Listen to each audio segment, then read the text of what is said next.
Bem-vindo! Hoje, uma história antiga começa em silêncio, vinda de terras distantes e de tempos que o mundo quase esqueceu.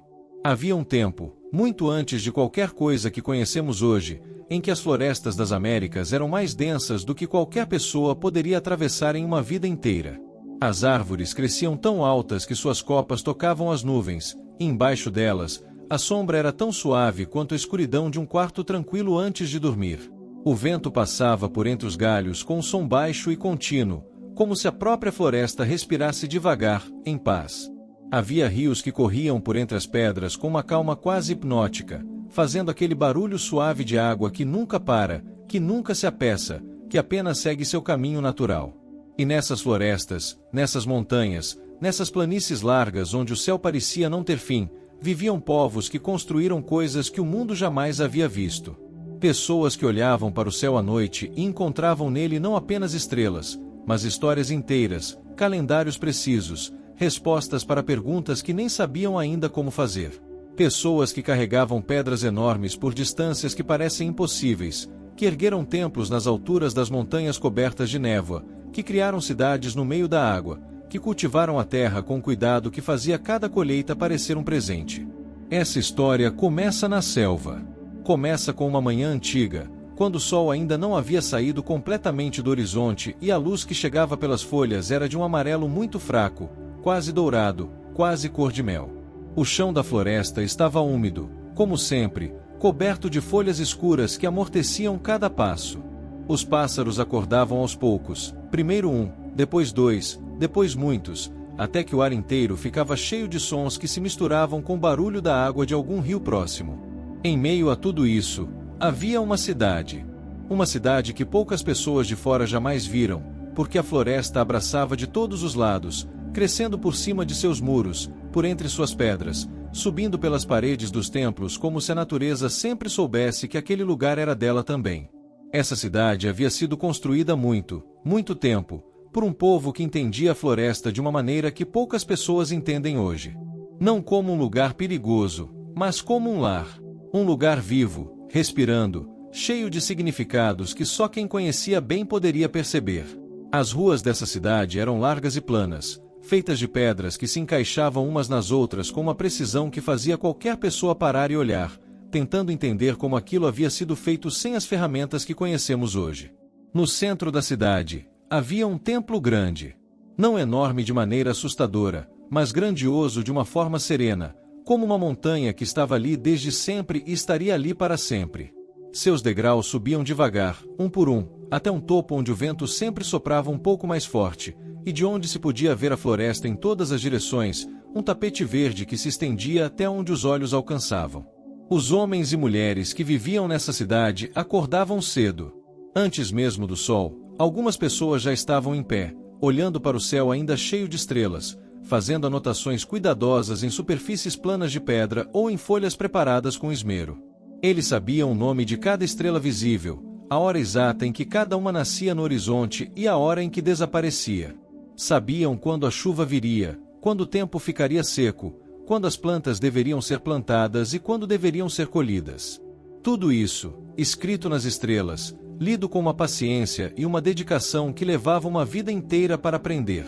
Não eram adivinhos. Eram observadores. Pessoas que, ao longo de muitas gerações, foram guardando o que viam, passando para os filhos, que passavam para os netos, que passavam para os bisnetos. Um conhecimento construído pouco a pouco, como uma parede de pedra onde cada tijolo é colocado com cuidado, um sobre o outro, até que a construção fica de pé por conta própria. O dia começava com um barulho suave de pessoas se movendo, de fogos sendo acesos para o preparo dos alimentos, de crianças que saíam correndo pelas ruas antes que seus pais pudessem chamá-las de volta. O mercado da cidade era um lugar animado, mas com uma animação calma, sem a pressa que associamos hoje a cidades grandes. As pessoas trocavam o que tinham produzido, frutas de cores vivas que cresciam nas árvores da floresta, grãos que haviam sido cultivados nos campos ao redor da cidade, pedras coloridas que vinham de lugares distantes e que eram usadas como enfeites ou em cerimônias especiais. Tecidos de algodão que as mulheres produziam com uma habilidade que encantava qualquer pessoa que os via pela primeira vez. Havia uma tranquilidade nesse movimento. Como um rio que corre, mas que corre com calma, sem pressa de chegar a lugar nenhum. As conversas eram baixas, os gestos eram suaves, as trocas eram feitas com respeito que deixava claro que cada pessoa ali sabia o valor do que tinha e do que recebia. À tarde, quando o sol chegava ao ponto mais alto e o calor ficava mais pesado, a cidade ficava mais quieta. As crianças paravam de correr. Os adultos buscavam a sombra das árvores grandes ou dos telhados de palha que cobriam partes do mercado. Havia um silêncio de meio-dia que era diferente de qualquer outro silêncio, mais cheio, mais quente, mais carregado. Até os pássaros paravam de cantar por um tempo, como se também precisassem descansar. E era nesse silêncio que os estudiosos da cidade, os que passavam seus dias lendo o que estava escrito nos templos e nos livros feitos de cascas de árvore, aproveitavam para continuar seu trabalho. Eles copiavam histórias antigas, registravam o movimento dos planetas, calculavam datas de eventos futuros com uma precisão que, muitos séculos depois, deixaria os estudiosos modernos sem palavras. Um desses livros, encontrado muito tempo depois por pessoas que vieram de outros continentes, mostrava o movimento de um planeta muito brilhante no céu com um erro de apenas um dia ao longo de 500 anos. 500 anos de observação, 500 anos de registro, guardados em páginas que sobreviveram ao tempo. Quando o sol começava a descer e o calor cedia lugar a uma brisa mais suave, a cidade acordava de novo. O fim do dia era um momento especial. As famílias se reuniam fora de suas casas, conversando com os vizinhos, compartilhando o que havia acontecido durante o dia. As histórias eram contadas em voz baixa, de pai para filho, de avó para neta, histórias que vinham de um tempo tão antigo que ninguém sabia mais ao certo quando haviam começado. Histórias sobre como o mundo havia sido criado, sobre os seres que viviam antes dos humanos, sobre as razões pelas quais o sol nascia e se punha, sobre o que havia além das montanhas e além do mar. Essas histórias não eram apenas entretenimento. Eram a maneira como esse povo guardava seu conhecimento, sua história, seus valores. Cada história tinha uma camada que qualquer pessoa podia entender, e outra camada mais funda, que só os mais experientes conseguiam perceber. Como um rio que tem uma superfície tranquila que todos veem e uma corrente mais forte embaixo que só os que mergulham profundamente chegam a sentir. A noite chegava devagar. Primeiro o céu ficava laranja, depois roxo, depois azul muito escuro, e finalmente a escuridão completa. E aí, no alto do templo principal, uma figura solitária ficava em pé, olhando para cima. Às vezes havia mais de uma, mas sempre havia pelo menos uma pessoa ali, observando o céu com uma atenção que não se distraía com mais nada. As estrelas apareciam uma por uma, como se fossem ascendendo lentamente, e essa pessoa as conhecia todas pelo nome, sabia exatamente onde cada uma deveria estar naquela noite, naquela hora, naquele mês do ano. A lua, quando aparecia, era um sinal. Não de magia, mas de tempo. O calendário desse povo era feito em parte pela lua, que marcava os meses, e em parte pelo sol, que marcava o ano. E havia ainda um terceiro calendário, um que não seguia nem a lua nem o sol, mas que completava um ciclo a cada 260 dias, usado para cerimônias, para saber os dias de significado especial, para orientar as decisões importantes da vida de cada pessoa. 3 calendários ao mesmo tempo, cada um com seu próprio ritmo, sua própria lógica, sua própria utilidade. E os estudiosos sabiam usar os 3 juntos, como músicos que tocam instrumentos diferentes e criam uma harmonia que nenhum instrumento poderia criar sozinho. Essa cidade, esse povo, esse conhecimento, tudo isso existiu por muito tempo. E então, como todas as coisas que existem, começou a mudar. Não de uma hora para outra. Lentamente, como a floresta que vai crescendo por entre as pedras, imperceptivelmente, um pouquinho a cada dia, até que um dia alguém olha e percebe que as pedras estão cobertas de verde, que as ruas já não estão tão limpas, que as casas foram ficando vazias uma por uma. Ninguém sabe ao certo o que aconteceu. Talvez a chuva tenha parado de vir por anos seguidos, e as colheitas tenham falhado, e as pessoas tenham ido embora em busca de lugares melhores. Talvez guerras com povos vizinhos tenham enfraquecido a cidade. Talvez doenças. Talvez mudanças no clima que tornaram a vida ali mais difícil do que o normal. Provavelmente tudo isso junto, somando-se ao longo de décadas, até que a cidade que havia sido um centro de vida e conhecimento foi ficando para trás, abandonada em silêncio, engolidada pouco a pouco pela floresta que nunca havia parado de crescer. Hoje, quando alguém entra nessa floresta e encontra aquelas pedras, aqueles degraus cobertos de musgo, aquelas paredes tombadas por árvores que cresceram dentro delas, sente uma coisa estranha. Um silêncio diferente. Um silêncio que parece guardar algo. Como se as pedras ainda lembrassem tudo que viram, todas as histórias que ouviram, todos os séculos de vida que passaram por elas.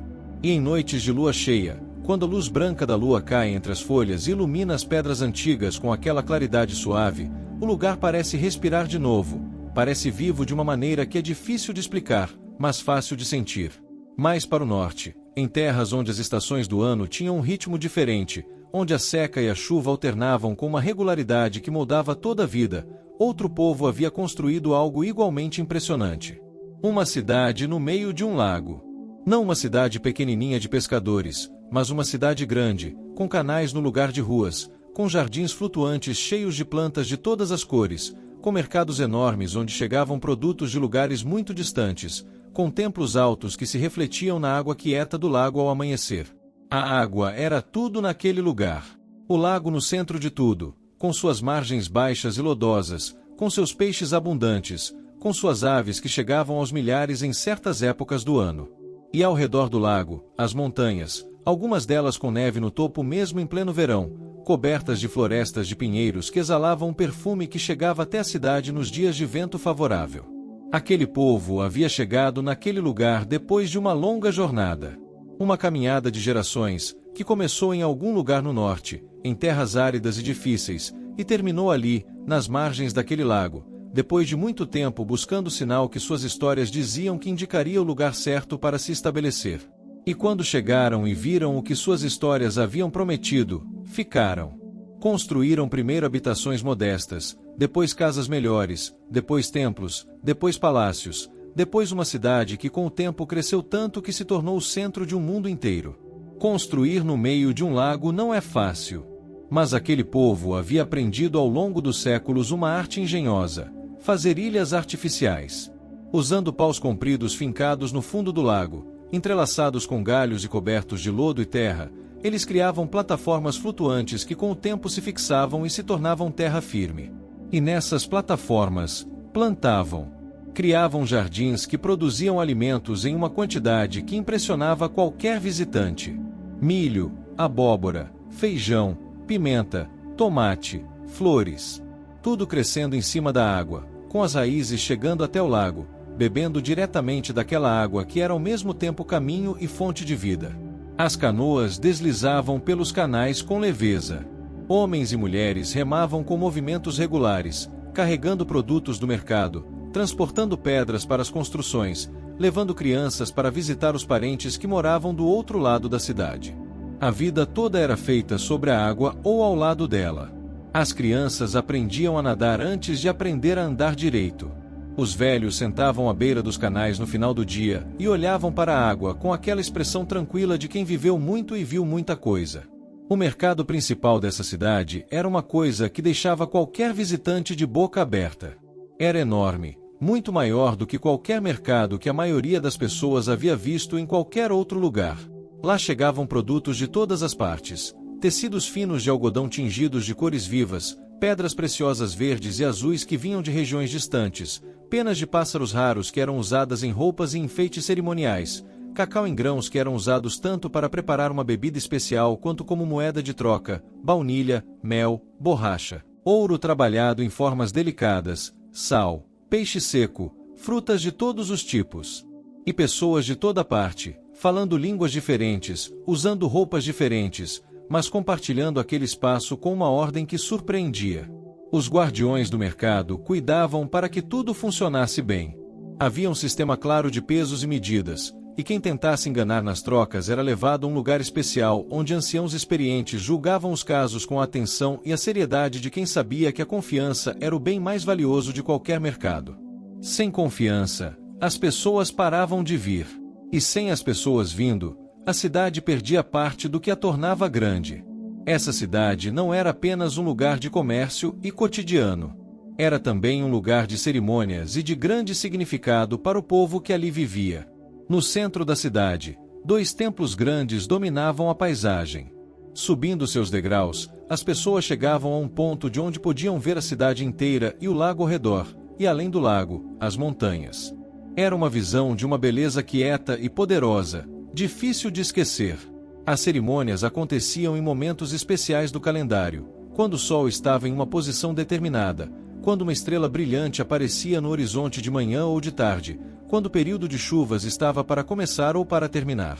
Eram momentos em que a cidade parava e se reunia, quando as músicas e os sons de instrumentos feitos de madeira, de osso, de pele e de argila se espalhavam por entre as casas e os canais, quando as roupas mais elaboradas eram vestidas, quando cheiros de flores e de resinas aromáticas queimando enchiam o ar de algo que não era exatamente perfume, mas era próximo disso. O povo dessa cidade olhava para o passado com grande respeito. Os antepassados eram lembrados com regularidade, invocados nas histórias que eram contadas e recontadas, presentes mesmo depois de mortos de uma maneira que não tinha nada de assustador, apenas de natural. Para esse povo, a morte não era um fim absoluto, mas uma continuação diferente, uma passagem para outro estado de existência que de alguma forma se conectava com o mundo dos vivos através das histórias, dos sonhos e das cerimônias. E as histórias que contavam sobre o começo de tudo eram fascinantes.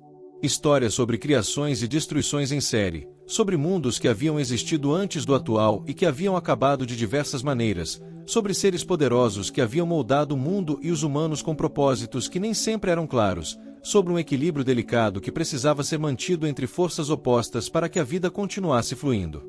Histórias complexas, cheias de camadas de significado, que os estudiosos levavam anos aprendendo e que nunca eram completamente esgotadas em sua profundidade. Quando o sol se punha sobre aquela cidade e o céu ficava de um laranja profundo que se refletia na água do lago, a beleza do lugar era de tirar o fôlego. As sombras das montanhas avançavam sobre a água, os pássaros faziam suas últimas viagens do dia, as canoas voltavam para seus lugares, as fogueiras eram acesas, e o som da cidade mudava de tom, ficando mais baixo, mais doméstico, mais íntimo. Era o fim de mais um dia naquela cidade extraordinária, e as pessoas se recolhiam às suas casas com a sensação de que o mundo estava em ordem, que as coisas estavam onde deveriam estar, que amanhã o sol voltaria e o dia recomeçaria com a mesma calma constante de sempre. Mas essa cidade também mudou. O tempo traz mudanças para tudo. E quando pessoas de outros continentes chegaram às suas costas, trazendo com elas não apenas armas e vontade de conquistar, mas também doenças que aquele povo jamais havia encontrado e para as quais não tinha defesa, tudo aquilo que havia sido construído ao longo de séculos começou a se transformar em algo diferente. A cidade não desapareceu. Ela ainda existe, em alguma forma, embaixo das pedras de uma das maiores cidades do mundo moderno.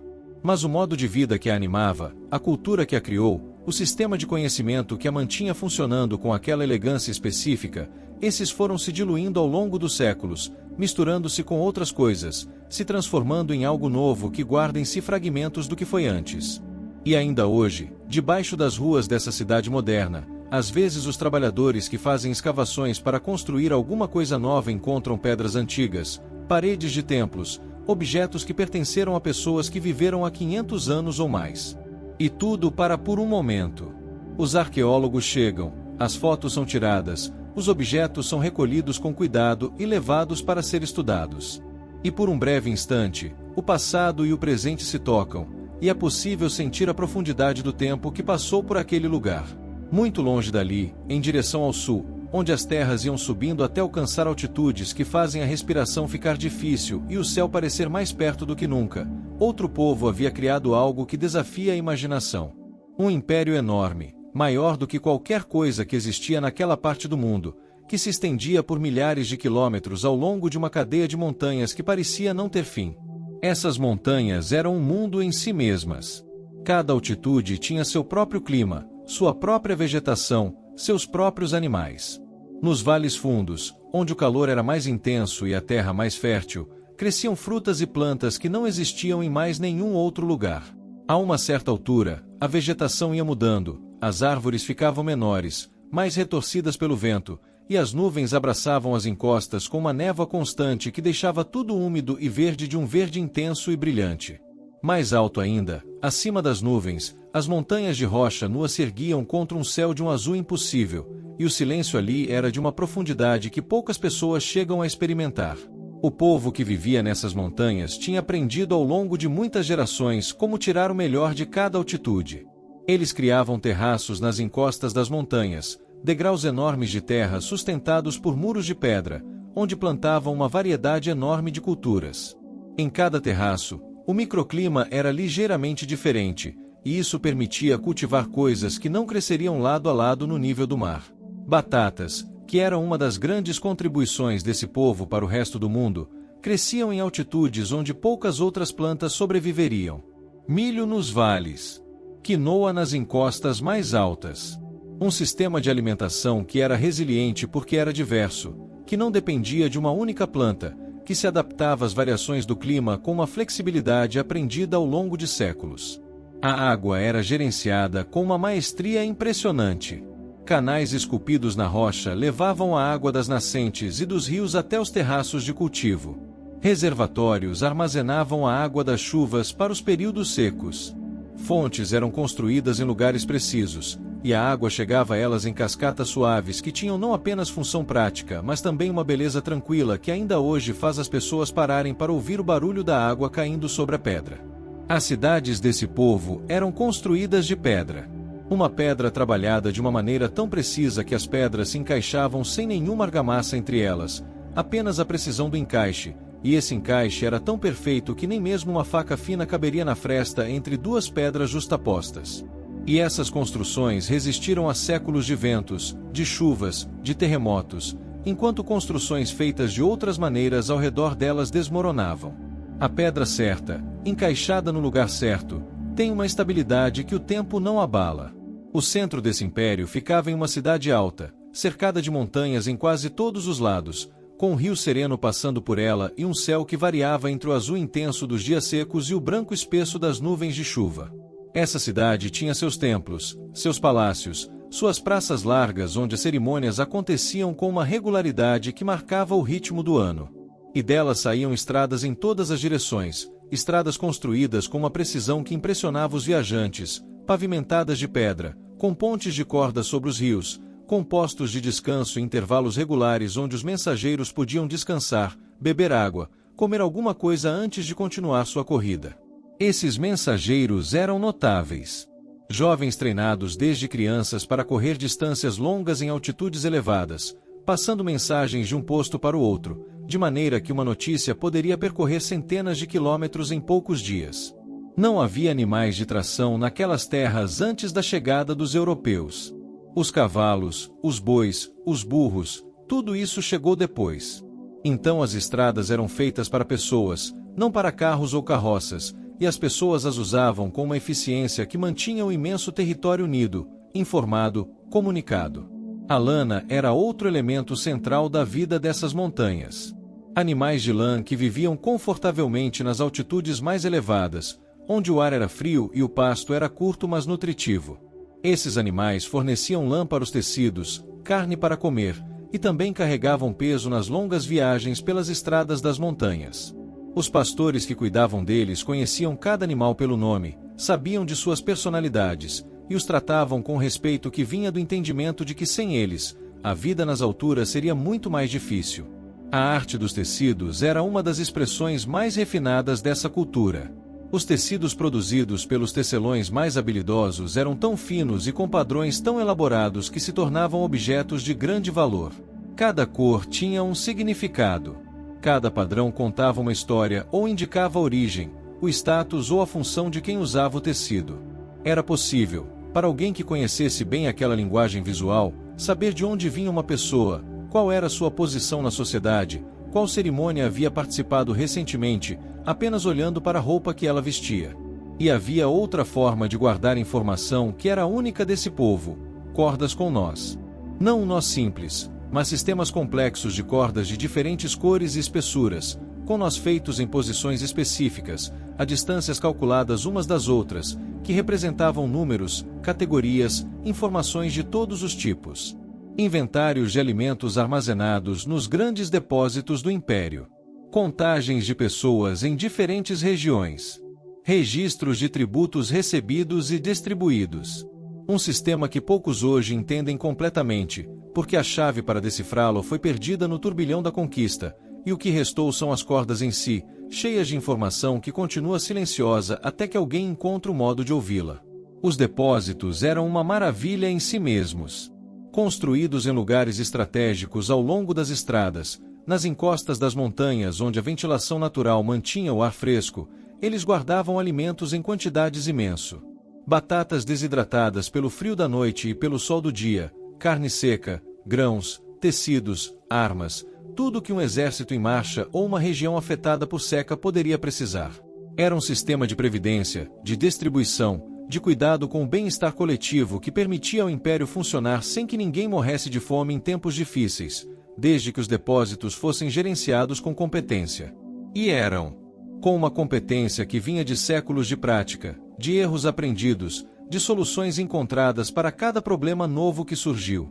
Um sistema que não surgiu pronto, mas foi sendo construído pouco a pouco, aperfeiçoado a cada geração, cada governante acrescentando algo, corrigindo algo, expandindo algo, até que o todo ficou com uma coerência e uma eficiência que só é possível quando muitas gerações trabalham juntas em direção a um objetivo comum. Nas alturas mais extremas dessas montanhas, nos picos que ficavam acima das nuvens, onde o ar era tão rarefeito que a caminhada era lenta e o coração batia mais forte, esse povo construía lugares especiais. Não cidades, não aldeias, mas lugares de contemplação, de cerimônia, de encontro com aquilo que estava além do alcance da compreensão cotidiana. O sol, visto dali de cima, parecia diferente. Maior, mais próximo, mais intenso. E na noite, as estrelas eram tantas e tão brilhantes que o céu parecia estar coberto de uma luz uniforme, e não de pontos isolados. Havia um lugar em especial, construído em uma altura vertiginosa, que ficou escondido do mundo de fora por séculos. A floresta de nuvens que o envolvia o protegia, e as poucas pessoas que subiam até lá pertenciam ao povo local e sabiam, por tradição, que era um lugar especial. Quando o mundo de fora finalmente chegou até lá, ficou sem palavras. Terraços cuidadosamente construídos, casas de pedra bem preservadas, templos e plataformas voltadas para os pontos do horizonte onde o sol nascia nos momentos mais importantes do ano. Tudo no meio de uma névoa que chegava e saía, que revelava e escondia, que dava ao lugar uma atmosfera de algo que sempre esteve entre dois mundos. Esse lugar silencioso, com o barulho suave do vento passando pelas gramíneas curtas dos terraços, com o cheiro de umidade que vem das nuvens que passam, com a visão das montanhas que aparecem e desaparecem conforme a névoa se move, ainda hoje provoca nas pessoas que chegam até lá uma sensação que é difícil de nomear. Uma mistura de espanto, de reverência, de calma profunda e de algo que se parece com tristeza, mas não é exatamente tristeza. É mais como a consciência de que o tempo passou, de que muitas pessoas viveram e amaram e trabalharam e sonharam naquele lugar, e que toda essa vida continuou mesmo quando ninguém mais se lembrava dela, guardada nas pedras, nos terraços, nos canais de água que ainda carregam a água limpa das montanhas de um lado para o outro. Às vezes, quando o sol está no ângulo certo e a névoa está parcialmente afastada, o raio de sol entra por uma janela específica e ilumina um ponto preciso dentro de um quarto de pedra. Não é acidente. Nunca foi acidente.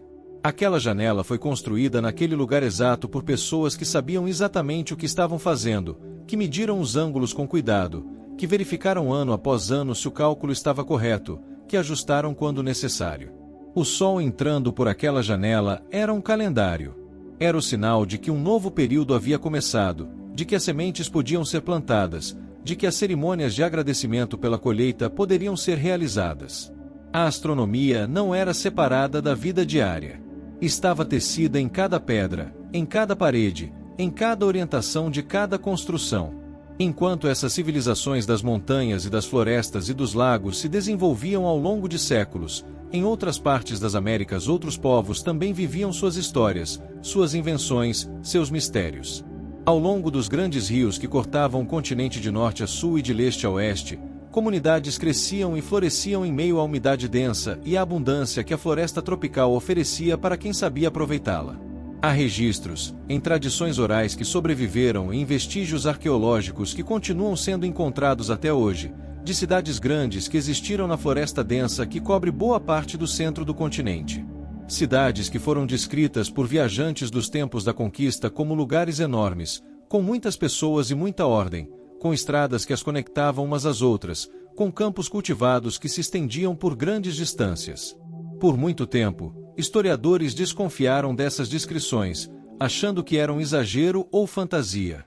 Mas à medida que a tecnologia permitiu olhar para baixo das copas das árvores com equipamentos que usam luz para mapear o terreno, o que foi encontrado surpreendeu a todos. Formas no terreno que não são naturais, padrões que só pessoas poderiam ter criado, estruturas enterradas sob séculos de folhas e raízes, confirmando que ali, naquela floresta que parecia intocada, havia vida e construção e organização humana de uma escala que poucas pessoas imaginavam possível. Essas cidades da floresta não eram feitas de pedra da mesma maneira que as das montanhas. A floresta tem sua própria lógica, seu próprio conjunto de recursos, seu próprio conjunto de desafios. A madeira apodrece com a umidade. A pedra pode ser trabalhada, mas não está tão disponível como nos altiplanos. Então aquele povo trabalhou com o que tinha, e com o que tinha criou algo que agora chamamos de terra preta, um solo cultivado que ainda hoje, séculos depois de ter sido abandonado, continua sendo mais fértil do que o solo da floresta ao redor. Uma maneira de melhorar a terra com materiais orgânicos, com carvão, com compostos que transformavam um solo naturalmente pobre em um solo capaz de alimentar muitas pessoas, que se renovava ao longo dos anos em vez de se esgotar. Quem viveu nesses lugares tinha um entendimento da floresta que vai muito além do que qualquer pessoa de fora poderia aprender em uma vida inteira. Sabiam quais plantas tinham propriedades medicinais e como usá-las. Sabiam como caçar sem destruir as populações de animais. Sabiam como pescar nos rios sem esgotá-los. Sabiam como usar o fogo de maneira controlada para abrir espaços para a agricultura e depois deixar a floresta crescer de volta, em um ciclo que mantinha o equilíbrio. Um conhecimento ecológico de uma sofisticação que só recentemente começamos a reconhecer e valorizar, mas que essas pessoas desenvolveram ao longo de milênios de observação cuidadosa e de aprendizado passado de geração em geração. As noites na floresta tropical têm uma qualidade sonora diferente de qualquer outro lugar. São ruidosas, mas não de um jeito perturbador, de um jeito cheio, rico, complexo. Sapos que nunca se calam, insetos que formam um tapete sonoro contínuo, pássaros que cantam mesmo no meio da escuridão, o barulho distante de algum animal maior se movendo entre as árvores. E por cima de tudo isso, quando o céu abre em algum pequeno claro, as estrelas aparecem com uma claridade que a umidade do ar parece intensificar. Para as pessoas que viviam ali, esse era o som normal da noite. Era o som que adormecia as crianças, que embalava os sonhos, que marcava o ritmo das horas que passavam antes do amanhecer. Ao longo das costas, onde o mar encontrava terra, outros povos tinham suas próprias maneiras de viver e de entender o mundo. Pescadores que conheciam as correntes marítimas com uma precisão que permitia navegar entre ilhas e ao longo das costas em canoas que, embora não tivessem os recursos das grandes embarcações europeias, eram perfeitamente adaptadas para as condições específicas dos mares que conheciam. Eles observavam os pássaros, o comportamento dos peixes, a cor da água, o movimento das nuvens, e extraíam dessas observações informações sobre o tempo, sobre onde o peixe estava, sobre quando era seguro sair e quando era melhor ficar em terra. As crenças dessas comunidades costeiras refletiam o mundo em que viviam. O mar era ao mesmo tempo generoso e poderoso, capaz de alimentar e de destruir. Os deuses que esse povo adorava tinham a qualidade das forças naturais com as quais conviviam, imprevisíveis às vezes, mas fundamentalmente parte de uma ordem maior que podia ser entendida e às vezes antecipada. Cerimônias nas praias, ao amanhecer, quando o mar estava calmo e a luz era suave, eram maneiras de reconhecer essa relação, de expressar gratidão, de pedir continuidade do equilíbrio que tornava a vida possível. Em todas essas culturas, em todas essas paisagens diferentes, havia um elemento em comum que atravessava as diferenças de língua, de costume, de crença e de forma de organização social: a observação do céu. O sol, a lua e as estrelas eram os grandes organizadores do tempo, do espaço e do significado. Todas essas civilizações, de maneiras diferentes e com diferentes sistemas, olhavam para cima e encontravam lá as respostas para perguntas que a Terra não podia responder. Quando plantar? Quando migrar? Quando celebrar? Quando esperar? O céu era o livro maior, aberto sempre, disponível para quem soubesse ler. E aprender a ler esse livro levava tempo. Muito tempo. Os estudiosos do céu passavam anos, às vezes décadas, aprendendo com quem sabia mais, observando, registrando, comparando suas observações com os registros de quem havia observado antes deles. Era um trabalho de vida inteira, que não terminava quando o estudioso morria, porque o que havia aprendido estava registrado e seria continuado pelos que viessem depois. Um projeto de séculos, conduzido por pessoas que nunca se conheceram, mas que estavam conectadas pela mesma pergunta, pelo mesmo olhar levantado para o mesmo céu.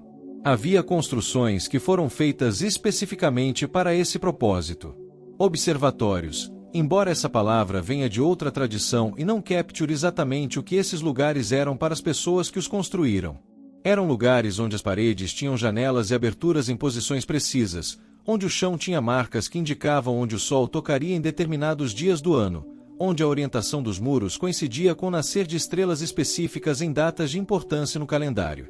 Um desses lugares, construído em uma cidade que ficava entre montanhas suaves cobertas de vegetação, tinha uma torre circular em um tempo em que a maioria das construções era retangular. A forma circular parecia ser uma escolha intencional, que permitia observar o horizonte em todas as direções sem que nenhuma parede bloqueasse a vista. E dentro dessa torre, as janelas apontavam para pontos específicos do horizonte que coincidiam com os nascentes e poentes de planetas brilhantes em momentos importantes do ano.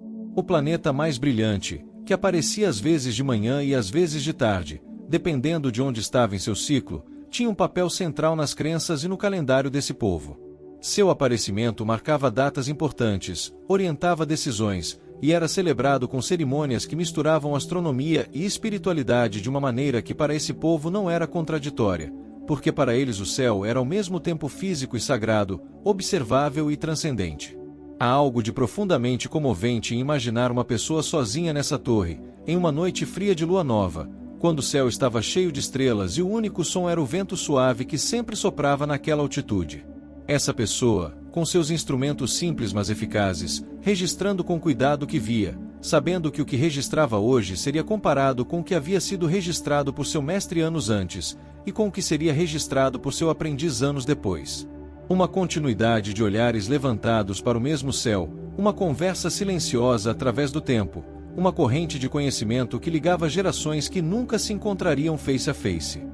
A música era outra forma de expressão que atravessava todas essas culturas. Instrumentos feitos de materiais disponíveis em cada lugar, flautas esculpidas em osso ou em barro, tambores feitos de peles tensionadas sobre estruturas de madeira, sonajos feitos de conchas ou de sementes secas dentro de cabaças, instrumentos de percussão feitos de pedras que produziam sons diferentes conforme onde eram percutidas. A música acompanhava cerimônias, marcava o ritmo do trabalho coletivo, embalava as crianças, expressava a alegria das festas e a seriedade dos momentos de reflexão. Algumas músicas eram preservadas com o mesmo cuidado que os registros astronômicos. Ensinadas de memória de geração em geração, cada nota e cada ritmo preservados não em papel ou pedra, mas na memória viva de pessoas cujo papel era exatamente esse: guardar e transmitir o conhecimento sonoro da comunidade.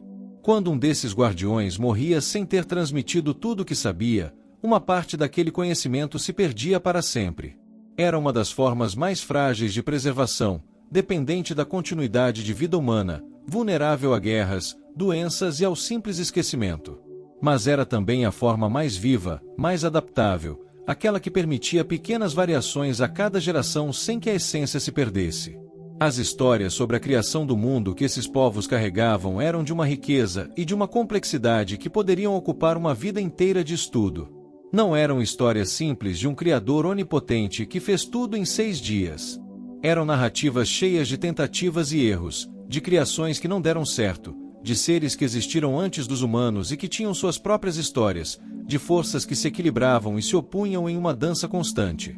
Histórias sobre como a luz e a escuridão haviam se separado, sobre como a terra havia surgido de dentro das águas, sobre como os primeiros seres humanos haviam sido feitos de materiais diferentes em tentativas sucessivas antes que a versão que deu certo fosse encontrada.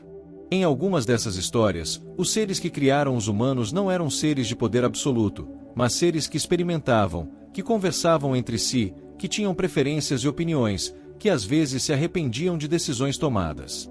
Histórias sobre criadores que também aprendiam enquanto criavam, que faziam o mundo e viam que não estava bom, que tentavam de novo, que chegavam a soluções por um processo que se parecia mais com o que os artesãos faziam ao moldar barro ou ao talhar pedra do que com uma declaração de poder absoluto. Histórias que tinham em si uma humildade peculiar, uma consciência de que mesmo os seres mais poderosos aprendiam com a experiência. Essas histórias não eram contadas em qualquer lugar ou a qualquer hora. Havia momentos certos para cada uma, contextos específicos em que cada narrativa pertencia. Algumas só podiam ser contadas à noite. Outras só em determinadas épocas do ano. Outras ainda só para iniciados, pessoas que haviam passado por um processo de aprendizagem que as preparava para receber aquele conhecimento com o entendimento adequado. Havia uma pedagogia implícita nessa distribuição de histórias, uma sabedoria sobre como o conhecimento devia ser transmitido para ser verdadeiramente compreendido, e não apenas superficialmente ouvido. A relação dessas culturas com o que chamamos de tempo era diferente da nossa. Não era que não tivessem senso de passado, presente e futuro, mas a maneira como percebiam esses conceitos e o peso relativo que davam a cada um era diferente. O passado não era algo que havia ficado para trás e não tinha mais relevância. Era uma presença constante, que se manifestava nos antepassados, nas histórias, nas cerimônias, nas construções. O futuro não era algo incerto e distante, mas algo que podia ser lido nos padrões do passado, nas posições dos astros, nas repetições de ciclos que sempre se repetiram. E o presente era o ponto de encontro de tudo isso, o lugar onde o antigo e o que estava por vir se tocavam na experiência viva de cada dia. Essa percepção do tempo tinha consequências práticas. Significava que as pessoas se sentiam parte de algo muito maior do que sua vida individual. Que suas ações tinham um peso que ia além deles mesmos. Que o que faziam hoje era uma resposta ao que havia sido feito antes e uma contribuição ao que viria depois. Uma responsabilidade que não pesava de maneira opressiva, mas que dava significado e direção, que conectava cada pessoa a uma teia de relações que se estendia em todas as direções no tempo. Os cemitérios dessas culturas revelam muito sobre o que as pessoas valorizavam. Os objetos deixados com os mortos, os animais que às vezes eram enterrados junto, as posições dos corpos, as marcas que foram feitas sobre os túmulos, tudo isso conta histórias sobre como essas pessoas entendiam a morte e o que havia depois dela. Em algumas culturas, os mortos eram enterrados em posição fetal, como se estivessem se preparando para um novo nascimento. Em outras, com a face voltada para uma direção específica que tinha significado no mapa sagrado do mundo. Em outras ainda, com os objetos mais queridos ou mais usados em vida, como se esses objetos fossem necessários na continuação da jornada que a morte representava. Há tumbas encontradas em montanhas de altitude extrema, alturas onde o frio permanente funciona como um preservativo natural, que continham figuras de ouro e prata de uma beleza e de uma delicadeza extraordinárias. Pequenas esculturas de animais, de figuras humanas, de objetos rituais, feitas por artesãos cujas mãos tinham uma habilidade que levava anos de prática para desenvolver. Essas figuras não eram riqueza guardada para uso pessoal. Eram oferendas, presentes dados às forças que governavam o mundo, gestos de reconhecimento e de pedido de continuidade do equilíbrio que tornava a vida possível. O ouro e a prata não tinham para esses povos o mesmo significado que tinham para os europeus que chegaram depois. Não eram dinheiro. Eram materiais especiais, com qualidades que iam além de seu valor econômico. O ouro tinha a cor do sol. A prata tinha a cor da lua. Trabalhar esses materiais era participar de uma correspondência entre o que estava na terra e o que estava no céu, entre o que era visível e tocável e o que era apenas visto de longe, resplandecendo no alto. Os artesãos que trabalhavam com esses materiais tinham um status especial, não porque eram ricos, mas porque faziam uma coisa que tinha significado profundo na cosmologia de sua cultura. E os têxteis, novamente, como em tantas dessas culturas, representavam muito mais do que roupas. Nos enterros, os mortos eram envolvidos em tecidos de grande valor, camadas sobre camadas de tecido que os coconavam para a jornada que viriam a fazer. O ato de tecer era em si mesmo carregado de significado. Os fios que se entrecruzavam para criar um tecido eram como as relações que se entrecruzavam para criar a vida social. O padrão que emergia de linhas simples colocadas umas sobre as outras era como o padrão que emergia de ações simples feitas com cuidado ao longo do tempo. As mulheres que teciam esses tecidos não eram simplesmente artesãs produzindo um produto comercial. Eram guardiãs de um conhecimento complexo, de padrões que vinham sendo usados há gerações, de técnicas desenvolvidas e refinadas ao longo do tempo. Algumas dessas mulheres passavam anos produzindo tecidos especialmente destinados a cerimônias ou a oferendas, tecidos que nunca seriam usados no cotidiano, que existiriam apenas para aquele momento específico de conexão entre o humano e o sagrado. Um investimento de tempo e habilidade que mostra o quanto aquele momento era valorizado. À medida que o tempo passou e essas civilizações foram encontrando o mundo de fora, as histórias foram se misturando de maneiras que às vezes foram dolorosas e às vezes foram criativas. Elementos de culturas diferentes se encontraram, se chocaram, se mesclaram, e o resultado é o que existe hoje.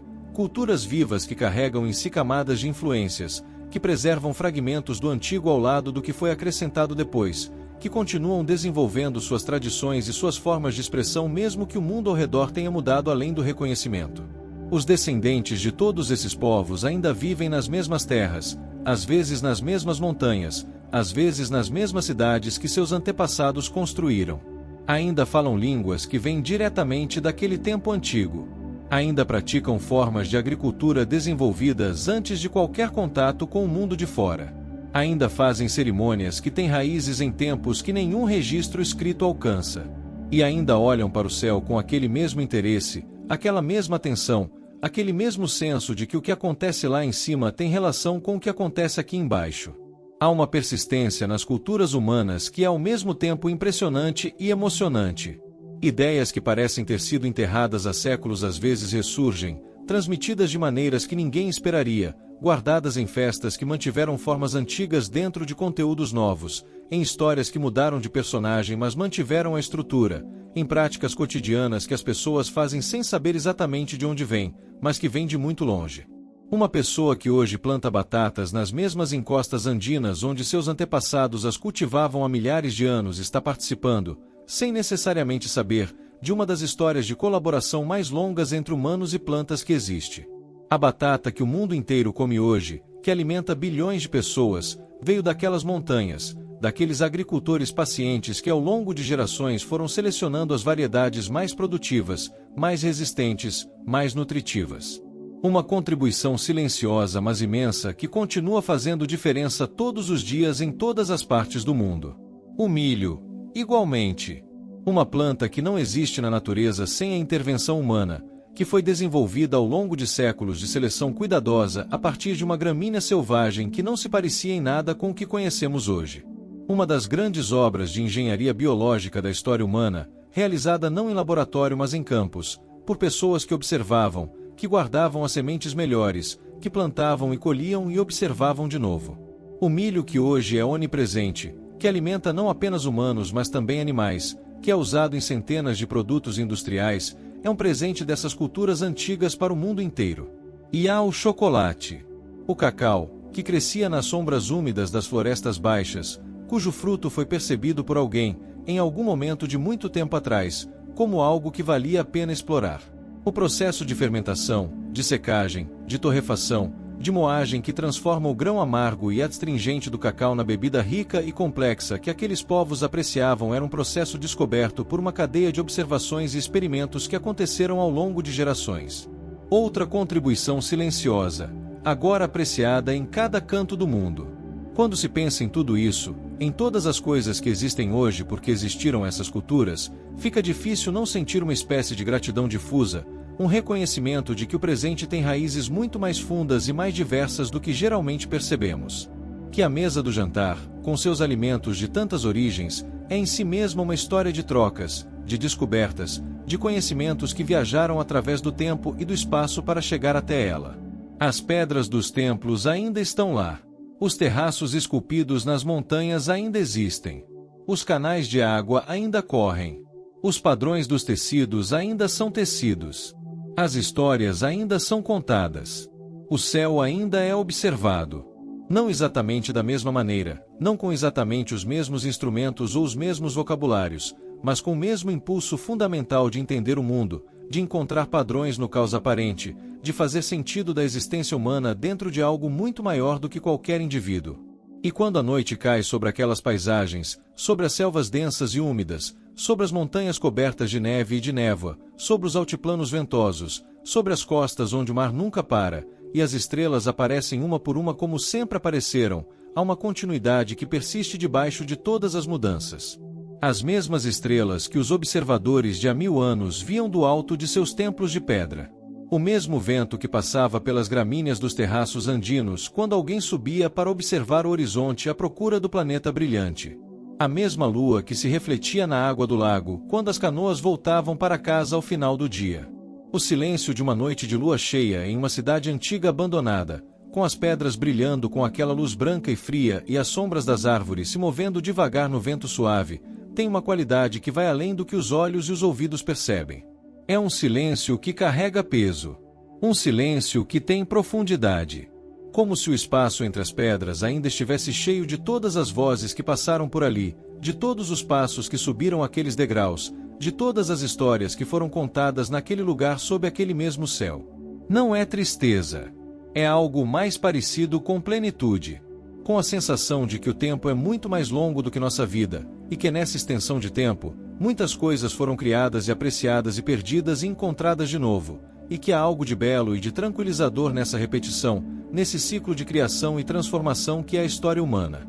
As civilizações que ergueram essas cidades e esses templos, que observaram essas estrelas e criaram esses calendários, que desenvolveram esses alimentos e esses tecidos e essas linguagens, não estão realmente perdidas. Estão transformadas. Estão presentes de maneiras que às vezes são visíveis e às vezes são sutis demais para serem percebidas sem atenção.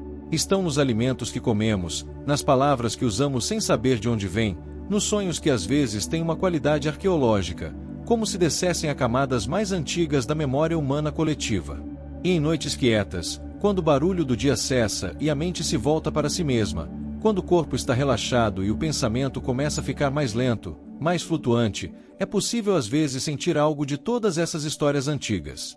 Uma familiaridade com o escuro da floresta, com o som da água correndo sobre pedras, com a luz da lua em cima de uma construção de pedra, com o vento que vem das montanhas carregando o cheiro de altitude e de florestas de pinheiros. Uma familiaridade que não vem da experiência pessoal, mas de algo mais antigo, mais profundo, que está guardado em algum lugar dentro de cada pessoa que já ouviu histórias sobre esses lugares. A selva antiga continua crescendo. As estrelas continuam em seus cursos. As montanhas continuam de pé, com suas neves e suas névoas e seus rios que correm morro abaixo com aquela paciência ininterrupta. E as histórias continuam sendo contadas, transformadas, repassadas, encontrando ouvidos novos em cada geração, germinando em mentes novas, produzindo pensamentos novos que têm raízes nas mesmas perguntas antigas. Quem somos? De onde viemos? O que significa estar aqui? O que há além do que podemos ver? Nessa noite, essas histórias antigas chegaram aqui também. Vindas de muito longe no tempo e no espaço, passando por muitas vozes e muitas formas antes de chegar a este momento. E agora, como a água de um rio que encontrou um lago tranquilo, elas ficam aqui por um tempo, quietas, antes de seguir adiante. A selva respira suavemente. A lua lança sua luz sobre as pedras antigas. O vento passa entre as folhas com aquele barulho que é como uma respiração muito grande. As estrelas ocupam seus lugares no céu, cada uma exatamente onde deveria estar. E há nesse momento uma calma que vem de muito tempo atrás, que passou por muitas mãos e muitos séculos, que atravessou selvas e montanhas e lagos e oceanos para chegar até aqui, quieta e intacta. Que ela descanse agora. Que as histórias antigas repousem em silêncio. Que o som do vento na floresta, da água sobre as pedras, do silêncio das montanhas cobertas de neve e de névoa, envolva tudo com aquela calma profunda que só o tempo longo e as histórias antigas sabem trazer. Tudo está bem. Tudo segue seu curso. As civilizações vêm e vão como as estações, e o que foi criado com cuidado e com sabedoria deixa sua marca no mundo de maneiras que continuam muito depois de qualquer memória imediata. E nessa continuidade, nesse fluxo silencioso de tempo e história, há um descanso profundo disponível para quem quiser encontrá-lo. Que o descanso chegue agora. Que as histórias antigas embalem o sono. Que as pedras dos templos e os terraços das montanhas e os canais da cidade sobre a água apareçam suavemente nos sonhos, belos e tranquilos como sempre foram, em noites de lua cheia quando o silêncio é completo e tudo que existiu e tudo que existe e tudo que ainda virá parecem, por um momento, fazer parte da mesma coisa enorme, calma e serena que sustenta o mundo desde sempre. Há uma última coisa sobre essas civilizações antigas das Américas que merece ser dita com calma, nesse ritmo lento de história que se conta antes de dormir. É sobre o que os arqueólogos e estudiosos continuam encontrando até hoje, séculos depois das grandes cidades terem sido silenciadas pelo tempo ou pela conquista. Cada nova descoberta parece ampliar o que se sabe, como se o passado fosse um horizonte que recua à medida que nos aproximamos, sempre revelando mais, sempre mostrando que havia mais profundidade do que se pensava. Nas profundezas da floresta tropical, por exemplo, há uma tecnologia moderna que usa feixes de luz para ver através das folhas das árvores e mapear o terreno abaixo delas. E quando os pesquisadores apontam essa tecnologia para certas regiões que pareciam apenas floresta virgem, o que vem são formas no terreno que não são naturais. Linhas retas que não existem na natureza. Plataformas elevadas que formam padrões geométricos. Valas e aterros que conectam um ponto a outro por distâncias enormes. Uma paisagem modificada por mãos humanas em uma escala que os estudiosos não esperavam encontrar ali. Isso muda a história. Não de uma maneira que apaga o que se sabia, mas de uma maneira que acrescenta camadas que não haviam sido percebidas. A floresta que parecia sempre ter sido floresta, intocada e primária, era na verdade um lugar que havia sido habitado por muitas pessoas, por muito tempo, de maneiras que deixaram marcas no próprio solo, no próprio terreno, na própria estrutura da terra. E a floresta cresceu por cima dessas marcas, absorveu e cobriu, mas não apagou completamente. Esse é um dos grandes mistérios que continua vivo nas Américas. O que mais está escondido sob a vegetação, sob as camadas de solo, sob as águas dos lagos e dos rios? Cada nova expedição, cada nova tecnologia aplicada ao estudo do passado, cada nova análise de objetos que haviam sido encontrados mas não completamente compreendidos, traz respostas mas também traz novas perguntas. E há algo de muito humano nessa curiosidade, nesse desejo de saber o que aconteceu, de entender quem viveu aqui antes, de recuperar pelo menos uma parte do que foi perdido. As histórias que os povos indígenas das Américas ainda guardam em suas tradições orais são fontes de conhecimento que a arqueologia e a história escrita por si sós não conseguem alcançar. Histórias sobre lugares que as comunidades sempre souberam que existiam, que os anciãos sempre mencionaram mas que o mundo de fora não havia encontrado ainda. Conhecimentos ecológicos sobre plantas e animais que as comunidades mantiveram vivos enquanto a ciência ocidental demorava décadas para chegar às mesmas conclusões por caminhos diferentes. Práticas de manejo da terra e da água que se mostraram, quando finalmente estudadas com atenção, muito mais eficazes do que se imaginava. Há um respeito crescente, no mundo de hoje, por esse conhecimento acumulado ao longo de milênios. Um reconhecimento de que os povos que desenvolveram essas civilizações antigas não eram primitivos em nenhum sentido verdadeiro da palavra, mas eram pessoas com sistemas de conhecimento diferentes dos que dominaram o mundo nas últimas décadas, sistemas que tinham suas próprias lógicas, suas próprias forças, suas próprias maneiras de chegar à verdade sobre o mundo. Nas noites longas dos planaltos andinos, quando o frio desce das montanhas e as estrelas ficam tão brilhantes que parecem mais perto do que nunca, os pastores que ainda cuidam de seus rebanhos naquelas alturas às vezes param e olham para o céu da mesma maneira que seus antepassados olhavam. Com atenção, com familiaridade, reconhecendo padrões que foram aprendidos não em livros mas em conversas ao lado do fogo, em noites de pastoreio quando não havia nada mais para fazer do que olhar para cima e pensar. Essas estrelas têm nomes em línguas que existem há muito mais tempo do que qualquer língua europeia. Tem histórias associadas a elas que são diferentes das histórias que o mundo ocidental conta sobre os mesmos pontos de luz. O mesmo aglomerado de estrelas que a tradição europeia chama de Pleiades, as Sete Irmãs, tem na tradição andina outros nomes, outras histórias, outras maneiras de ser usado como indicador de tempo e de estação. E curiosamente, alguns dos usos astronômicos dessas estrelas nas duas tradições convergem para os mesmos resultados práticos, como se diferentes caminhos levassem à mesma observação verdadeira. A névoa da manhã nas montanhas tem um cheiro que é quase impossível de descrever para quem nunca esteve ali. Um cheiro de úmido e de frio e de terra e de alguma coisa verde e viva que está acordando.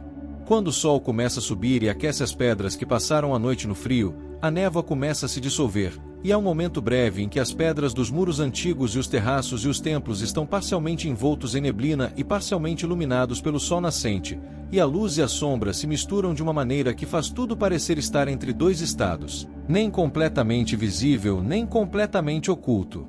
É nesses momentos que esses lugares parecem mais vivos. Como se a névoa que os envolve fosse não apenas condensação de água, mas também uma espécie de memória materializada, e o sol que a dissolve fosse não apenas calor, mas também o presente chegando para reclamar o espaço de volta. Uma metáfora natural que não foi planejada por ninguém, mas que acontece todos os dias, repetidamente, ao longo de séculos, como uma história que se conta sozinha para qualquer um que esteja ali para ver. Os rios que descem das montanhas carregando a água das neves e das chuvas correm com uma clareza e uma frieza que dão vontade de mergulhar as mãos e sentir o quanto aquela água está viva. Ao longo das margens desses rios, onde a terra é mais úmida e mais fértil, ainda crescem plantas que foram cultivadas por aquelas civilizações antigas.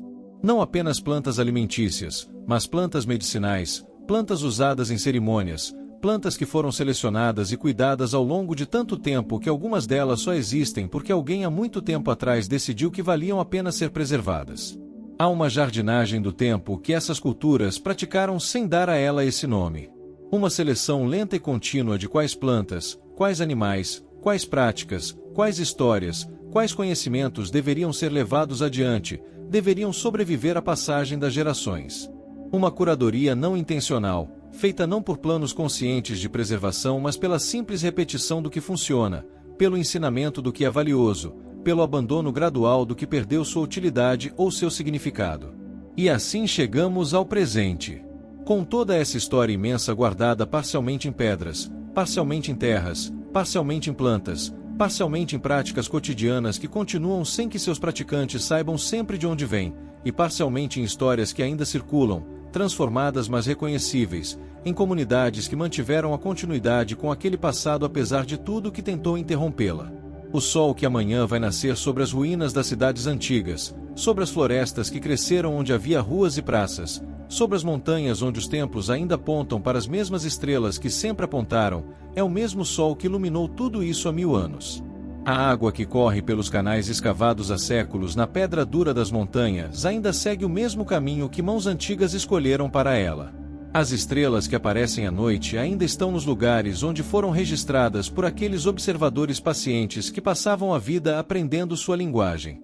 Há uma permanência debaixo de toda mudança. Uma continuidade que o tempo não apaga. E sentir essa continuidade, mesmo que por um momento, mesmo que de longe, mesmo que apenas através de histórias contadas em voz baixa em uma noite quieta, é uma forma de participar de algo que vai muito além de qualquer vida individual. De se conectar com a longa história humana de curiosidade, de criação, de observação, de cuidado com o mundo e com as pessoas que nele vivem. As selvas respiram. As montanhas ficam de pé. As estrelas continuam seus cursos. E as histórias antigas, que atravessaram tanto tempo para chegar até aqui, encontram agora um lugar de descanso, como viajantes que após uma longa jornada encontram finalmente a sombra de uma árvore grande, a água fresca de uma fonte, o silêncio confortável de um lugar que parece desde o primeiro momento um lar. Que o descanso seja fundo e tranquilo. Que os sonhos sejam suaves como a névoa das montanhas ao amanhecer. Que as histórias antigas continuem seu trabalho silencioso de conectar o que foi ao que é, de lembrar o presente de que vem de um passado muito rico e muito longo, de que não está sozinho nessa existência que às vezes parece pequena, mas que faz parte de algo imenso e contínuo e sereno.